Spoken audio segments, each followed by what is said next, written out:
Bedtime Story, Following the River Thames by Phoebe Smith. There is something very special about following a river. The way it forces you to go at its own speed and in its own direction, sometimes weaving in a huge arc rather than taking the most direct path. It meanders. It takes its time.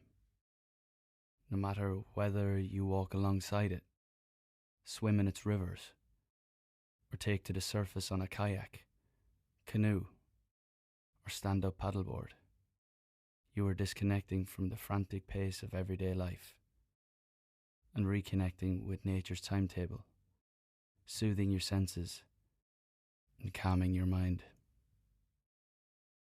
I'm Niall Horan, and on behalf of Gym Plus Coffee, I'm here to help you retune with the natural world on World Mental Health Day. I'll be guiding you on a journey along the River Thames, from its source to the sea. So snuggle down, take a slow, soothing, deep breath. Close your eyes, and I'll begin. We start in the tiny hamlet of Kemble, in a peaceful meadow in the county of Gloucestershire. Here, a simple marker stone states that this is Thames Head, the beginning of England's longest river. It's this channel of water that we will follow together as it begins its long journey towards the sea, inching its way ever east. As we begin, the sun is breaking through the early morning mist, signalling the start of a brand new day. The cheerful call of the house sparrow, song thrush, and chiff-chaff sing out the dawn chorus in a harmonious melody. At our feet, the dew on the grass collects in large, friendly droplets and slowly drips down to the soil, providing this place with life-affirming water. All is still. The air is filled only with a natural and serene soundscape. Listening carefully, you can hear your own breath as you survey the scene. You take it all in as you inhale deeply and exhale slowly. Even at this early stage of our journey, amid the limestone hills of the Cotswolds, the river is already teaching us to slow down and to drink in every part of the voyage ahead. We will go with its flow, floating along sedately as if in a dream. At first we are in the countryside, where the grass is moved gently by the wind. It's so soft we can feel it lightly caressing our face.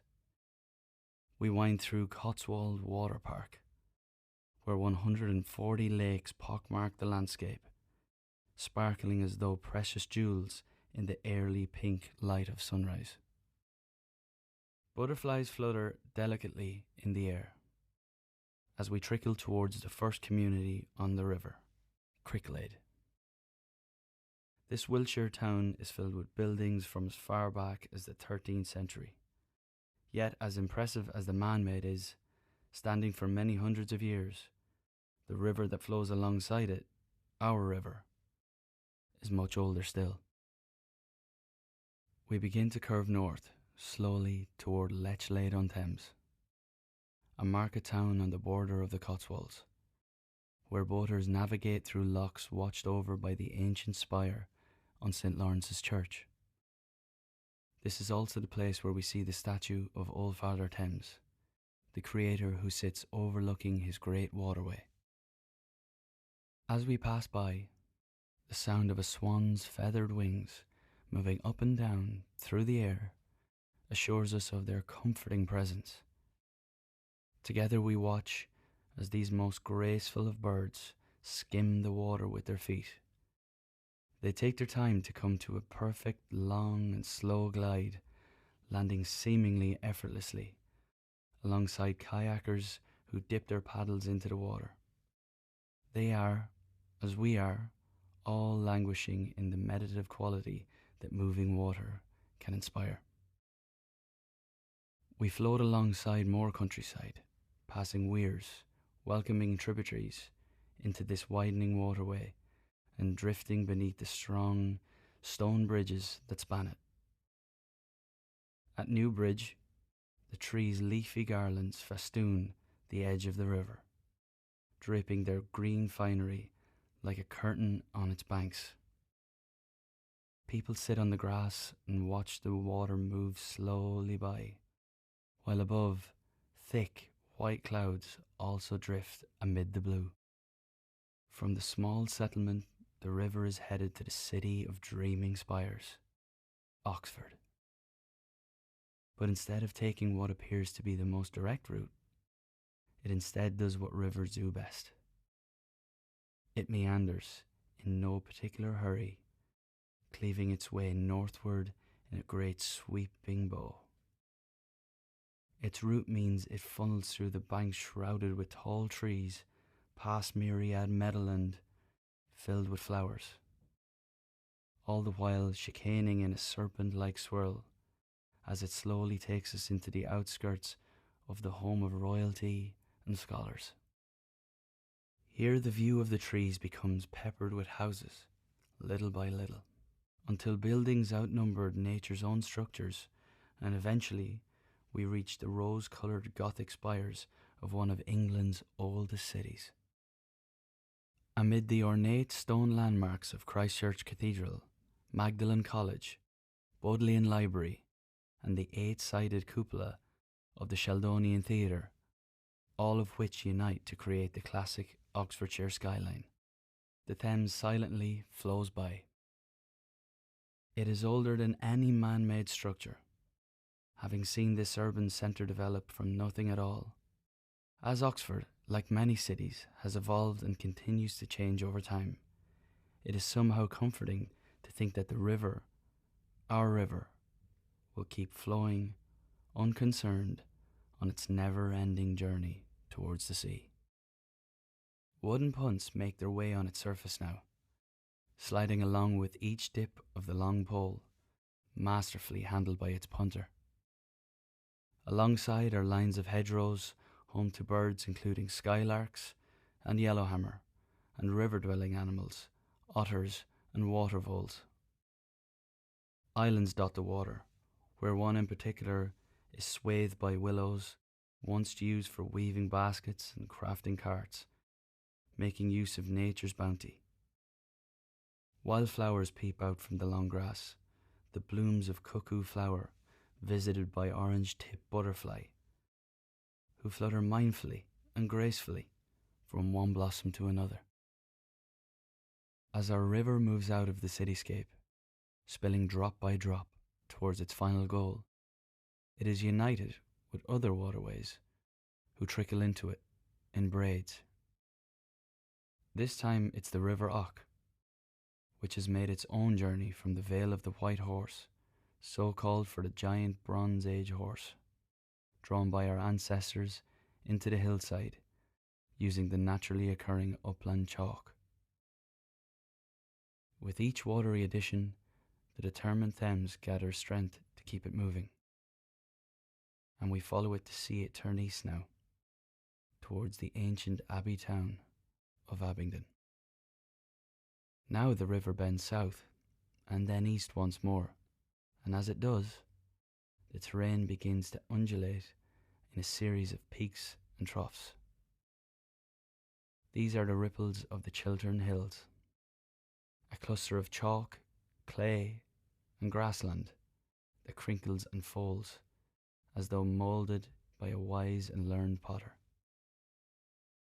Sprinkled amid the contours are the villages of Dorchester and Wallingford. We watch the water here, edged by reeds and sedge beds. A flash of blue, shining and true, tells us that the kingfisher are here with us. While they appear and disappear into the foliage, like some kind of elaborate magic trick.